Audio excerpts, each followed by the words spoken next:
over to Benedicta, who will be moderating this session. Thank you.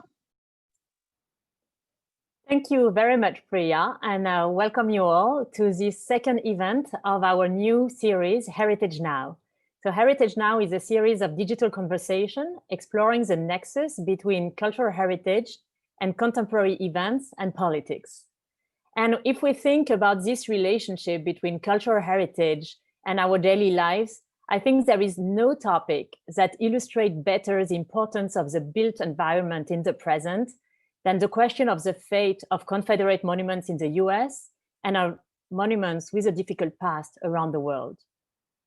Over the past few years, people in the US and around the globe have been demonstrating by the thousands and arguing about the fate of Confederate monuments and about statues all around the world associated with colonialism or racism. This is an essential debate. It is a question of the impact of the built environment in our daily lives, on our structures of power, and our responsibility to define, to reframe, and to do something about these monuments that can have an impact that can hurt people. On the other hand, it is also the question of our responsibility to safeguard works of art and the legacy of human history. The preservation community has a role to play. We need to continue thinking and reflecting on these issues and to refine our approach to monuments with a difficult past. So today we're going to focus on the international dimension of this debate and how it plays out outside of the United States. And to do so, I'm very, very honored to be with three fantastic speakers. So let me introduce them. So first of all, Sesambile Mzane is a visual artist who explores issues around spirituality, commemoration, and African knowledge systems. She holds an MFA from the University of Cape Town and is a Mellon Artist Residency Fellow at the University of Stellenbosch in South Africa. And you may remember her from her incredible TED Talk, Living Sculptures That Stand for History's Truth. And we're going to post the link to this TED Talk in the chat. Kwame Anthony Appiah is a British Ghanaian philosopher who studies ethics, political philosophy, philosophy of art, the social sciences, and literary studies. He is the author of the book Cosmopolitanism, among many others, and writes the ethicist column in the New York Times Sunday magazine. He is currently professor of philosophy and law at NYU. And finally, Dr. Joshua Arthurs is a historian specializing in the cultural, social, and intellectual history of the 20th century Italy and Europe. And Joshua is an associate professor of history at West Virginia University and a fellow at the American Academy in Rome. So thank you all so much for joining us today. And I would like also to thank our media partners, Untap Cities, that had helped us spread the word about this event. And as Priya said before, we will have a short Q&A at the end of this session, so don't hesitate to type your question right now in the chat. So to kick off this conversation, I would like to ask a quick question to the three of you. Can you share with us a monument that to you represents a complicated history? A monument where genuinely you don't know whether its historic significance outweighs its negative associations. So maybe we start with you, Sesambile. Can you quote and cite a monument like that? Okay, so I chose the African Renaissance Monument. I believe as much as we are very critical of colonial era statues and monuments, that we also have to be very critical of post-colonial monuments that have been created, especially in an African context. We tend to monumentalize in the same ways that our colonial rulers did. But now that we have the chance to reimagine what our societies should look like and should, I suppose, should look like, yes, we need to be very critical of what markers we put in our society. And in this monument specifically, the imagery and the associations that are within the symbolism within the actual monument is not very representative of Senegalese society, and also how the woman is represented. It's a Muslim state, and the woman is not modestly dressed as woman would be in such a society, and also how the child represents the future. And we're saying that this is African Renaissance, which is supposed to signal African liberation. But we're saying if the future is pointing to the West, what are we saying about Africa's Renaissance and our future? Are we saying that it's not in Africa, it's actually in the West? So I find this particular statue or monument to be very problematic. Okay, thank you for bringing our attention to this monument that is really incredible. Okay, Anthony, can you share with us a monument that you want to talk about? So I have the same sort of feeling about the Kwame Nkrumah Mausoleum in Ghana, which is a new building in Accra. And my ambivalences about it are both personal, since my father was one of the first political prisoners under Nkrumah after independence, though my father was an admirer of his and continued to admire him even while he was in prison, surprisingly. But also, I think that this, this kind of celebration of one of our first president, of our founding post-colonial president, needs to bear in mind the ambivalence that I think we should have about our founders, because he was also the person who replaced multi-party democracy with one-party state. And when he was removed finally in 1966, that was very popular with lots of people in the country. And even though I'm not a fan of coups, that one was popular. Somewhere at the edge of this site, this large site, is a resurrected sculpture from Flagstaff House where he lived, without its head and without its hands, because that sculpture was knocked down after the coup by people, and so there's a sign on the site of the difficulty of the history of our relations to this founder, but still that kind of that sort of heroic pose, which belongs really in the vocabulary of kind of really Soviet style celebrations of founders, strikes me as both not very African, but also insufficiently aware of the complexities of what I think the truth is about Nkrumah. And in you, Joshua, which monument did you choose? So I chose an interesting monument from Rome, from the Aour district in Rome, known as the Genius of Sport, the Spirit of Sport. And it was originally erected in 1939 as the spirit of fascism. It's a young man giving a fascist salute. But after the fall of Mussolini's regime, the reason I've given these close-ups is that the hands were altered to replace the fascist salute with a Roman boxer's glove. And you can also see at the base that the word fascism was removed and sport was installed. And so I think this is an interesting monument to think about, because we can wonder about, is this a fascist monument? Is this an artifact of post-war defascistization? Is it an expression of Italian ingenuity, or equally of willful amnesia, forgetting? So there are many layers of this monument to unpack. Thank you very much. I think those are like three very good examples of complicated monuments. So now the question is how to deal with them. And because today we are focusing on the international dimension of this question, I will ask you, Joshua, if you could share with us an overview of how countries with a truly difficult past, like Germany and Italy, with very much inscribed in their built environment, have dealt with their Nazi or fascist past. Thank you. Can everyone see my screen all right, my slides? Very good. Okay, so thank you for that. Yes, I'm going to have a brief discussion of how Europe's two principal fascist regimes, how the homes of these regimes confronted the material remnants of these pasts, using two sort of illustrative case studies. drawn from my own work and from scholars like Sharon McDonald and Anna Mascorella as well. And the first example I wanted to give was from Germany, which is the Nazi Party rally grounds at Nuremberg.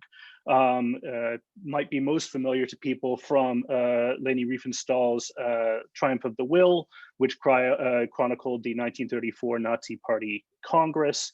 And it includes this massive Zeppelin field, which is this sort of stadium built around a neoclassical grandstand that was designed by Albert Speer. And this site of political spectacle for the Nazi regime, of athletic events, of mass rallies, of various kinds of political ceremonies. In April 1945, as the Third Reich was collapsing, American forces occupied the facility and they raised an American flag over the swastika on the grandstand. And then later, as we see here, can you see the animation? They, as you can see, they detonated it. And all this was captured on newsreels and sent back home as a spectacle of the Allied victory and the total defeat of Nazi ideology. And it was part of a larger program of denazification by the Allies. In 1946, there was a formal order that, this is a quotation, every existing monument, poster, statue, edifice, street or highway name, marker, emblem, tablet or insignia must be completely destroyed and liquidated. So the Allied view was that nationalism and militarism were profoundly embedded in the German national psyche, and all traces, material and psychological, needed to be removed. So when we're talking about monuments, for example, they not only destroyed Nazi monuments, but also 19th century German military monuments that were seen as part of the same tradition of militarism. So monuments that predated the Third Reich. And this policy has proved extremely effective. It's very difficult today to find Nazi public iconography in Germany to this day. Now, for several decades after the Second World War, the rally grounds that I mentioned before were used as an athletic facility by the American High School in Nuremberg, and they also hosted concerts and other public events. But beginning in the late 1960s, as part of a larger coming to terms with the past, the Vergangenheitsbewältigung, especially amongst younger Germans born after the war, there were new debates about the fate of the stadium, and particularly over whether it should be demolished to destroy this remnant of the Third Reich, or whether that demolition would signal an attempt to forget, to sweep an uncomfortable past under the rug. Or conversely, should it be preserved, or did that run the risk of glorification, of restoring something to its past majesty? And so ultimately, the government decided on a policy of calculated neglect, of allowing structures to fall into a state essentially of disrepair, and thereby to sort of trivialize them, to profane what were meant to be enduring monuments to a 1,000-year Reich. In addition to this policy of calculated neglect, the authorities also installed a documentation center, which was very explicitly described not as a museum, but as an education center where visitors could learn about the history of the site and the horrors committed in Nazism's name. And even the design itself was meant to disrupt this idea of museumification. The architect who designed it described it as a stake slicing through the building and breaking its monumentality. Recent years have actually seen a renewed controversy because the Bavarian government wants to invest public funds in restoring this decaying structure, not out of the desire to restore it to its original glory, but because the site's popularity as a tourist destination and a pedagogical space that draws hundreds of thousands of people a year is now at risk because of the instability of the structure. According to one local official, we won't rebuild, we won't restore, but we will conserve. We want people to be able to move around freely on the site. It's an important witness to an era. On the other hand, you have critics like the historian Norbert Frey, who wants to treat the rally grounds like, in his words, the political equivalent of Chernobyl, contaminated ground. What's interesting, though, is that this controversy in Germany is really over different visions of what the site is for. It's not a politically partisan debate like in the United States, or as we'll see in a moment, in Italy. At least this debate suggests a continued commitment to wrestling with a difficult past. And the question is, are lessons more successfully imparted by a visit to the site or by letting it fall apart? And if we switch to the Italian context, as a point of comparison, I want to look at a comparable site, the Foro Italico in Rome, which was an athletic complex built by Mussolini's regime over the course of the 1930s. It was imagined as a modern forum, a counterpart to the ancient fora in the historic center, as you can see here, with Roman-style mosaics depicting fascist achievements, in this case, the conquest of Ethiopia in 1935-36. It has marble blocks commemorating different dates of the fascist calendar. Here we see the fall of Addis Ababa. A stadium with marble neoclassical nude statues of athletes. And then, as you see in the center, a 120-foot tall obelisk bearing the words Mussolini Dux or Duce in Latin. There is also a Latin codex describing the glories of fascism that has been buried under the obelisk to be discovered one day in the future by archaeologists, several thousand years from now.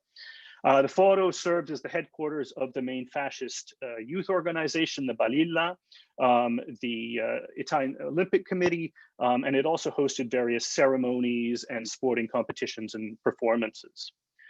Now, like the Nuremberg rally grounds, the Foro was occupied by Allied forces following the liberation of Rome in June of 1944, and it was used as a rest center where GIs could play sports, use the swimming pool, explore the city. And again, we see the kind of triumphalist superimposition of American symbols onto fascist monuments. But unlike in Germany, where there was a policy to dismantle every trace of Nazi iconography, there was no such measure in Italy. Whereas the Allies saw basically all Germans as Nazis, in Italy, they viewed all Italians as essentially good people who had been led astray by a small fascist clique that had now been thrown out of power. And so we can debate why this was, whether this has to do with longstanding cultural stereotypes about Italians or the large Italian-American community and the presence of Italian-American troops on the ground, Cold War politics, as the Americans wanted to integrate Italy into the American sphere of influence. But at any rate, the Allied presence and the lack of any kind of coordinated policy of defascistization meant that the Foro survived intact, and it was actually regularly restored to its original state over subsequent decades. So, for example, as we see here, it was used as a main venue for the Rome Olympics of 1960. And even today, it houses the stadium for Rome's two football clubs, Roma and Lazio, and supporters pass these monuments every match day.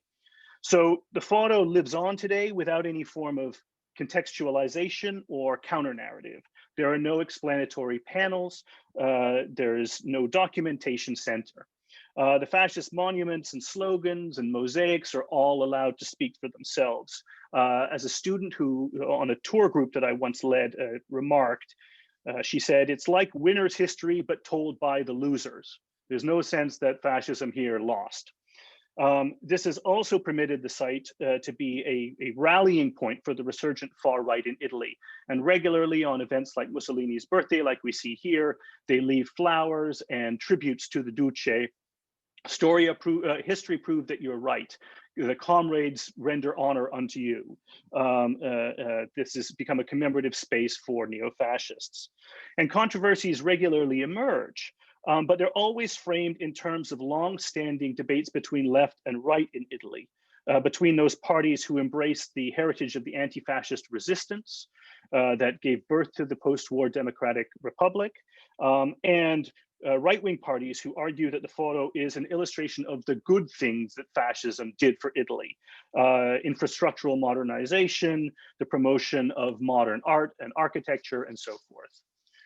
The most recent controversy was in 2015, when a member of the center-left national government was caught on video agreeing that the text Mussolini Dux should be erased from the obelisk. And this caused a major outcry on the right, and far-right activists mounted a social media campaign to protect the obelisk by taking selfies in front of it and hashtagging it so that people could follow this outpouring of support for the Mussolini obelisk. And so this was part of a larger culture war against what the right called leftist intolerance and political correctness. It was bolstered by the support of some historic preservationists and architecture critics who argued that the monument should remain untouched. And it allowed the far right to portray itself as the defender of embattled heritage and respect for history. And we can talk in the Q&A about the connection to pro-Confederate discourse in the United States. So I'll end here, but I'll save future comments for our discussion, but I just want to conclude with the idea that in order to decide what to do with monuments, we need to understand the multiple historical contexts that they inhabit, not just the past that they purport to represent, but the shifting meanings over the decades and the causes for which they are conscripted in the present. So even though monuments claim to be and appear to be permanent and unchanging, they're also in constant flux. Absolutely, monuments are a living thing, and this is something that we don't repeat enough. And thank you so much, Joshua, because it's really fascinating to see how those two countries played it very differently after World War II.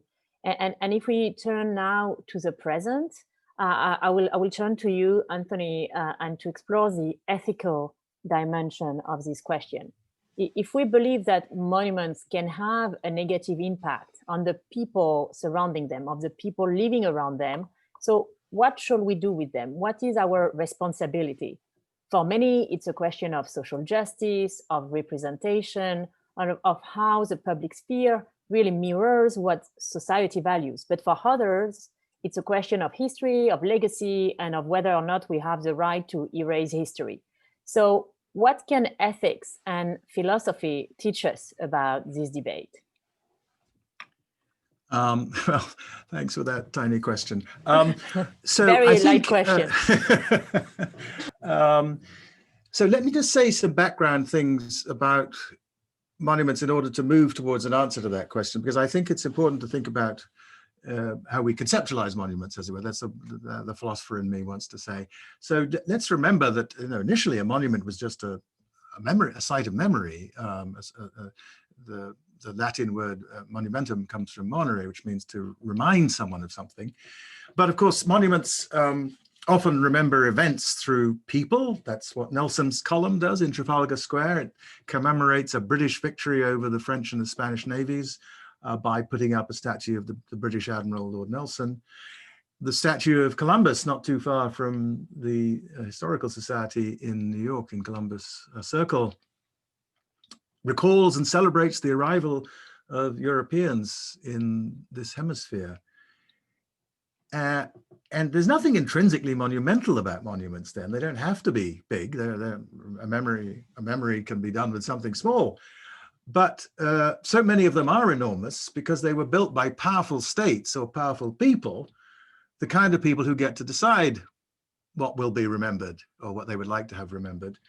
So the Taj Mahal is like that, and so is Angkor Wat. These are celebration. They're religious sites, among other things. There's a mosque in Agra, and there's many Buddhist and Hindu-Buddhist temples in Angkor Wat. But they're also memorials, in a certain sense, to Shah Jahan, and is obviously also to his wife, because that was what it was originally built for, and to Suryavarman II, the people who built them. And when they're built by states or by the powerful to be a lasting memory, then they carry messages that states and the powerful want to have remembered. And the work, in other words, they're ideological. They are in the fundamental, old-fashioned, critical Marxist sense of ideology as sets of ideas that are meant to keep some people above other people, ideas that are usable for oppression. And because they are the ones we're concerned about anyway, are typically elements of the built environment that are meant to send a message, often by reminding us of a person or an event, they make a public claim. And when they're in public space, and the more monumental they are, the more inevitably public they are, even if the land that they're on is private. And when they are ideological, as I've just suggested they often will be, then contesting the ideology has to mean contesting at the very minimum the meaning of the monument. It has to challenge the ideology, the oppressive ideology that the monument can represent. Now, there are just many ways of doing that, of course. We could do it by putting a new message on the old monument. We can re-inscribe things, inscribe new things on the monument. We can change something from saying fascism to saying sport. We can change the meaning of a monument that way, or we can try to. We can, if we choose, take a symbol of somebody's victory and turn it into a way of honoring the people who were vanquished. We could reshape the meaning of the statue of Columbus in Columbus Circle in lots of ways. We can add, in other words, or subtract from monuments. We can add new monuments to confront the old ones. And of course, we can remove the monument by taking it down and contest its meaning by taking away the vehicle of the meaning, the symbol. So now, having said that, let me get around to my answer, which is that once we recognize something that Josh already said, once we recognize that monuments, contests over monuments are contests over meanings which change, the meanings of monuments change, the context changes, and most importantly, they mean different things to different people. There's no guarantee that when I see the Columbus statue, I am reminded every time I see it of the Lenape people, the Native Americans who were here when the Europeans, when first the Dutch and then the British arrived, and the fact of our living on land that was their land. So it does a completely different piece of ideological work for me from the work it's maybe was intended to do. So I think there's no general answer to the question, should we keep it or take it down? It depends on what the ideology is that it expresses, and what it expresses is going to depend upon context, upon time, and also it's going to depend on whether the ideology is any more a threat to anyone. We don't need to take down Trajan's Arch. Trajan's Arch, which is on the Via Appia, so way down south in the south of Italy. It's a wonderful thing. It was an expression of Roman imperial ideology, but fortunately, nobody is currently the victim of Roman imperial ideology, so we don't have to worry about that. We can just enjoy the aesthetics of the object. And that means that, and that's just, there are monuments. I think the statue of Columbus is one of them, and so is the statue of Teddy Roosevelt a few blocks north of it, that express an ideology of racial supremacy, and that ideology is still doing harm. But we can contest the ideology in more ways than just taking these things down. The power of symbols is that there are many ways of contributing to the work of contesting their meanings. And one solution is to keep the old monument, but in service to a different ideology, as happened in the example that Joshua gave us, the first of his examples, and as an expression precisely of our repudiation of the ideology that was originally intended to represent. So covering the base of the statues of Columbus or Teddy Roosevelt in paint the color of blood to remind us of the cost of the ideology of racial supremacy would be another possible response. That would be adding to a monument to change its meaning. But the statue of Columbus brings out another point, which is that symbols have different meanings for different people of different identities. So for some Italian Americans, that statue is a reminder that Italians have made a mark on the United States. And they will see those bloodstains as an insult to them, not as a way of honoring the Lenape people of the island of Manhattan. Manhattan being what they called that island. So Columbus for them represents, of course, the beginning of a long disaster. So which brings me to my positive suggestion. What matters, I've said, is not the monument, but its meanings. And in a democracy, the right way is always to debate those meanings from the point of view of people with all different stakes, to give voice to all the interpretation, to surround the monument with debate and with other memorials and other symbols. But some monuments, and I don't happen to think that's true of the two ones I just mentioned, but some monuments are an important part of the human heritage. So even a democratic debate among the people who have to live with them will not be enough. It's not just up to the people of Cambodia what happens to Angkor Wat, or to the people of Uttar Pradesh what happens to the Taj Mahal, or to the people of New York what happens to the Empire State Building. These are things where we have to listen to voices from outside as well as local voices and voices inside. And the object of our debate, I think, is not really to decide the fate of a thing, a monument, an object. It's to decide what ideas we want to live by, what we want to see in the spaces that we share. And this will usually mean that we have a challenge, because in a modern, plural, liberal, democratic society, we are not all of one mind about lots of important things. Liberalism, the political philosophy that I would endorse, is about learning to live together while disagreeing vigorously with one another. And because the ideological work of a monument can be undone without doing anything to the monument itself, I think there's always something to be said for holding on to it as a site of reflection. Statues can be moved as well as destroyed, and that's appropriate, I think, in many cases. And buildings can be modified without being replaced. They can be reshaped. That's part of the natural history of buildings, is things get added and subtracted. And so we can do that with ideological thoughts in mind. Thank you. Thank you very much, Anthony. And now we're going to turn to Sesambile to have her vision as an artist. So Sesambile, in your TED Talk, you talk about the fact that when you started living in Cape Town, you had this feeling of invisibility and dislocation because you were seeing yourself nowhere represented. It was a very European-centric city. And at the same time, you became aware of a sculpture, a soapstone bird that was coming from Great Zimbabwe, this amazing site in Zimbabwe, where in fact where Monuments Fund happens to work. And it was a soapstone bird, a sculpture that was looted, and that was part of the estate of Cecil John Rhodes. And so that led you to a performance, one of your most well-known performance, where you embodied that bird when the statue of Cecil John Rhodes was removed. So can you tell us about this feeling of dislocation and invisibility, and how it led you to this performance and to your work as an artist? Okay, just gonna share my screen.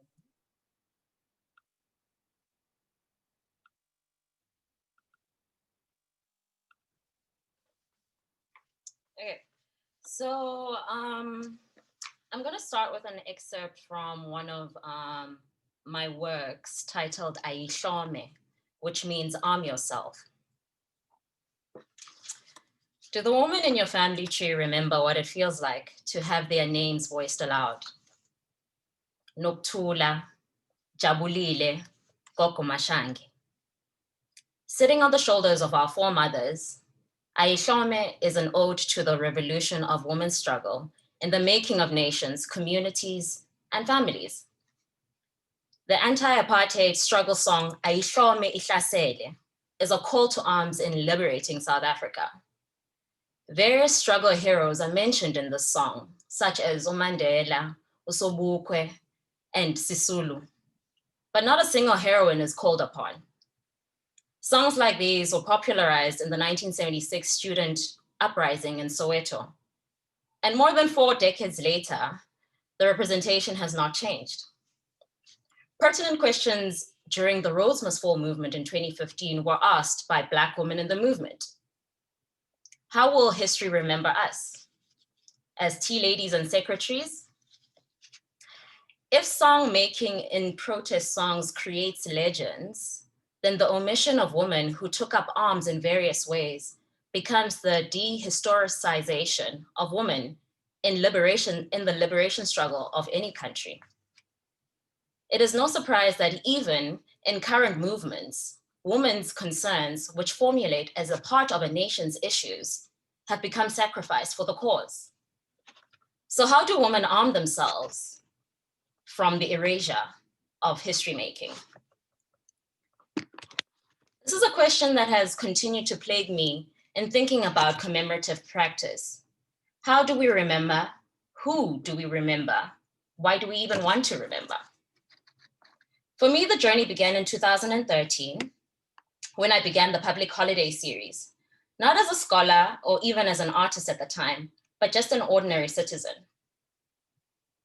The series came 2 years prior to the Rhodes Must Fall movement that demanded for the Rhodes statue at the University of Cape Town to be removed from the institution.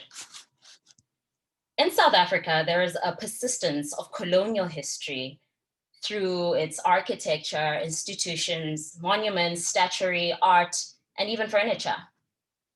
I experienced these spaces, especially in Cape Town, to be particularly masculine and racialized.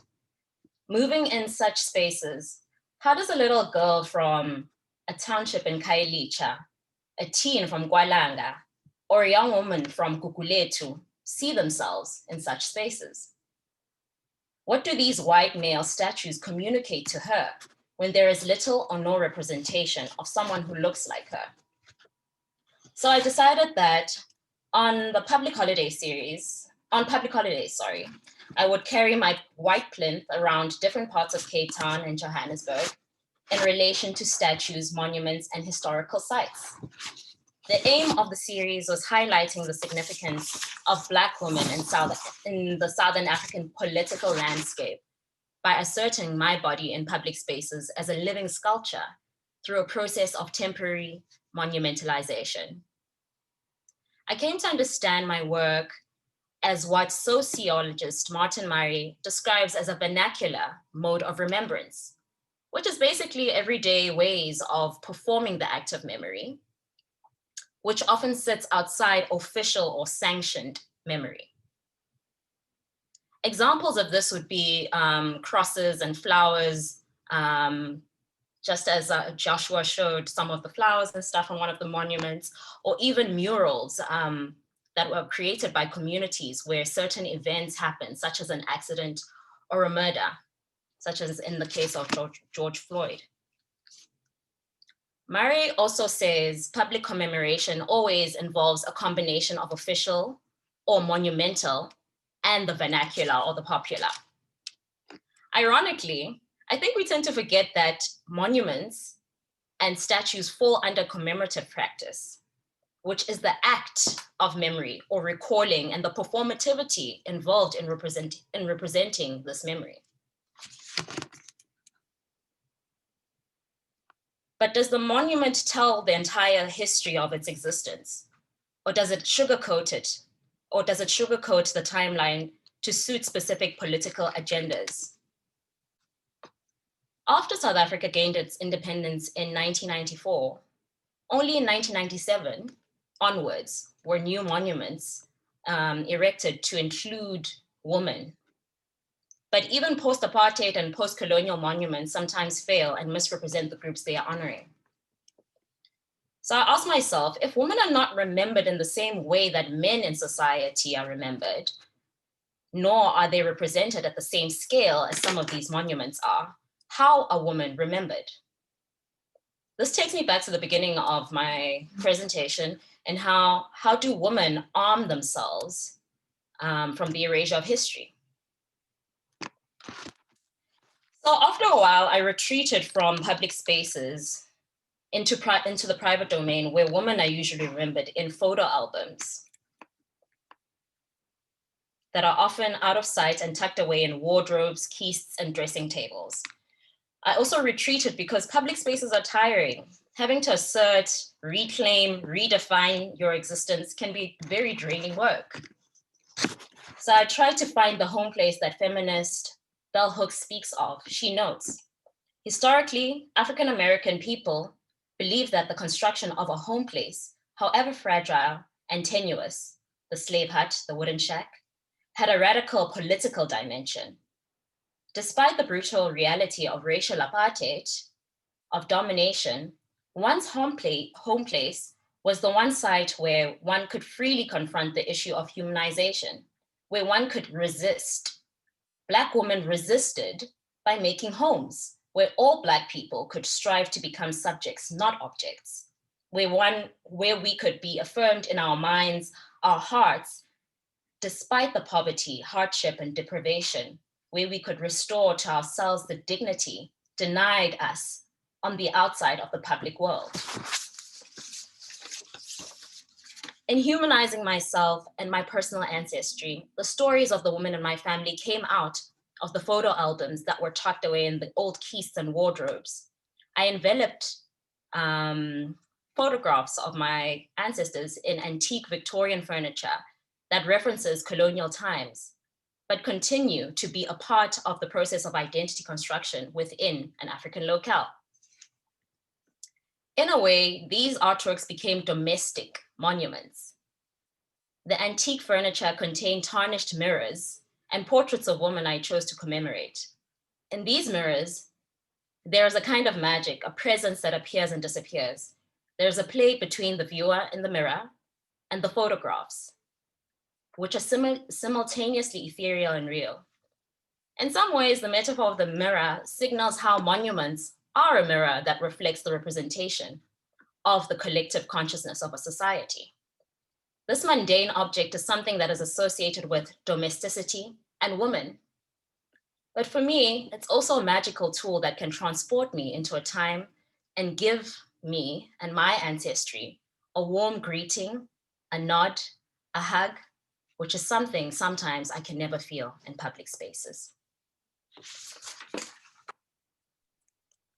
Thank you, Sesambile. And I think this is a great example of different ways of memorializing history and participating in the public space. So, because today we are really trying to talk about the international dimension of this debate, because I can see the overwhelming number of reactions in the chat, and many of them are about the US, and we are trying today not to get into the US debate, even though it's really fascinating. So I will turn again to our speakers and to ask you about what has been the reactions abroad after the last iteration of this Confederate monument debate in the US, where in the name of Black Lives Matter and social justice, people demonstrated by thousands to take down the monument. So what happened? Did it create a new debate also in Italy, in Germany, for you, Anthony, in the UK or in Africa? I'm very curious to know about what happened outside of the US. So Josh, maybe you can start. I'll briefly show just one image here to illustrate some contemporary Italian and German debates. Everyone see that okay? So what's interesting in both countries is that in the kind of current moment, the focus has not been on remnants or directly on remnants of Nazism and fascism, but particularly on the colonial histories of Germany and Italy, which are also tied to those ideologies, but not exclusively. In Germany, there has been a confrontation with the pre-Nazi colonial imperial legacy in Africa and places like contemporary Namibia and Cameroon, and a revisiting of monuments celebrating the conquest of empire. And the example I have here is the Ascari relief from these barracks in Hamburg. Incidentally, this is a Nazi-built monument commemorating events that occurred before the Nazi period. This relief and others like it at these barracks, named for a colonial general, were moved to a park which was dubbed Tanzania Park, and no one is allowed to visit the park. So these are being treated in Chernobyl-like fashion. But I believe it's the beginning of a conversation in Germany about reckoning with that colonial past. In Italy, the monument that has become most prominent in the current moment is one to the journalist Indro Montanelli, who in his memoirs described how, as a young man during the invasion of Ethiopia, as a soldier in 1935, he bought a 12-year-old girl as his local bride. And he describes in some detail, very unpleasant things about their relationship. He was a celebrated journalist, and so in 2001 in Milan, they erected this statue But the statue started being targeted actually before the Black Lives Matter movement. It was targeted in 2019 during the Me Too movement, and daubed with pink paint as a statement of his sexual assault of this girl.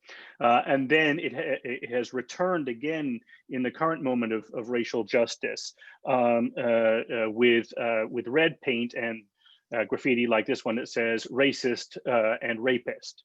And so in both countries, I think you're seeing a wrestling with racial ideologies that were not as prominent in the previous debates over Nazism and fascism, at least in the Nazi case, obviously with anti-Semitism, but not with Europe's relationship with Africa. Thank you, Joshua. And I'm very worried for time because I would really like to go on for hours. You are also fascinating, but I'm trying to also take questions. There are so many of them, but okay, maybe to you, Anthony. The problem is who decides what heritage needs to come down and what needs to stay? How do we come up with a fair process where those who make this decision make them in an ethical way?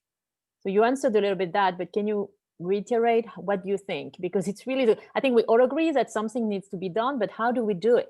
The local constituency need to be involved, but there are also some global considerations. So how do we do that? It's always public space is public. Lots of people are involved in it, and it's never going to satisfy everybody. And that's true of things. This is not a point about monuments. It's just a point about public space. So what do we do with the stuff that's public, that's shared, that we aren't all going to agree about? Well, we use democratic processes, and we end up with democratic decisions. And what does that mean? A decision in which all the voices are heard and given weight. And one thing that can happen in those democratic processes is that people can actually hear, if they're real debates, people can hear what it looks like from another point of view. And actually, people do change their minds sometimes. People think, okay, we don't want that. And you can sometimes come to a consensus through democratic processes, but democratic processes are a way of settling things where you don't come to consensus as well. You have to decide what the elected representatives and so on should do. All I was saying about the cases like the Empire State Building or Angkor Wat is that in those discussions, all the voices doesn't just mean all the voices of the people who live within 20 minutes of the site. It has to, because when they are things of that kind of human importance, all of us have a stake. But in the end, we're not going to satisfy everybody. And that's why democracy exists. Democracy exists because we can't satisfy everybody, but we have processes in which we pay attention to everybody and we listen to everybody. And then we have to have, political processes of decision. Thank you. And thank you for quoting the Empire State Building, where our office used to be. Now it's empty at the moment. And also Angkor, which is one of the major places for World Monuments Fund. But there is also a question that comes often in the chat, like, how do we deal with those monuments? How do we create a more inclusive society? And I think your work, Sesambile, really plays into that. Like, how do you see, do you see your work as a complement to monuments, as a replacement? Like you say in your TED Talk that not all work, like we don't need monuments, we don't need statues. There are more efficient way to memorialize history. So what is your approach to monuments themselves? Do you want them to be taken down? Do you see your work as complementing them? So I'm in two minds about monuments in general. On one spectrum, I do feel that there is an importance to having monuments so that we can have conversations around them. And in that sense, we can have counter monuments, which I suppose my work would kind of fall into. And in having the counter monuments, it activates history in itself because we're having the conversations. It's not just having the statue or the monument there and people are just passing it and not engaging with it. And even if there is information on the base of the statue or the monument, it's not the complete history. And sometimes these monuments become like poop stands for pigeons, And so when we have counter monuments, such as the work that I've done, or vernacular modes of remembrance, so having like graffiti that speaks to specific subject matter that is institutionalized or part of official memory, then we are actually engaging in history and we are actually doing the act of remembering instead of just, I suppose, putting our faith in the memory or our faith in monuments or these lifeless things that don't necessarily speak, but they are sort of like ghosts in our society because they haunt us. So we act very weirdly around them. We may pass them every day, but it really affects how we react in these public spaces in relation to architecture, but in relation to ourselves as well. I mean, if you had to take a case study of a man and a woman walking down a pathway, a very narrow pathway, and there's a road next to the pathway, in most instances, a man would not see any problem with him being in the way or just standing in the way. The woman would have to walk around him in order to get to where they want to go. So there wouldn't be a space of negotiating to pass in these pathways. And I suppose these monuments and statues kind of give men this kind of egotistical sense that I belong here, I shouldn't move. There's a permanence to my existence and my history and my identity that you don't have. And so that's on one end. We can engage and interact with these monuments. But on another end, I kind of feel like we don't need them at all because they don't actually do the act of remembering for us or highlighting a history. And I feel that they are very expensive to maintain. So it's not just about the millions of dollars, rands, euros, whatever the currency is, in installing them and in erecting them. It's also about maintaining it afterwards. Millions of rands and dollars, currency basically, is put into yearly, making sure that this monument is in the state that the artist, the government, whoever conceptualized it being in that space. Otherwise, it kind of tarnishes the space. And these things act as sites of tourism. So they have to look a particular way. But then you have societies in South Africa, like here recently, a few days ago, actually, a new statue was erected. And I think it was something like 15 million rand or something. During a lockdown, that's absurd. There are many people who have lost their jobs. There are many people who are starving, you know, because of the pandemic, and that our economy has become so bad because of the pandemic. But the government somehow found these funds to erect the statue. And it really just doesn't make sense as to why we're having to commemorate a figure. Mind you, this is the second statue of him in the whole of South Africa. Why do we need two statues of one man? So I think this is a very exciting debate. I saw a comment saying, I wish it could go on. I wish too it could go on. In fact, this is our work at World Monuments Fund.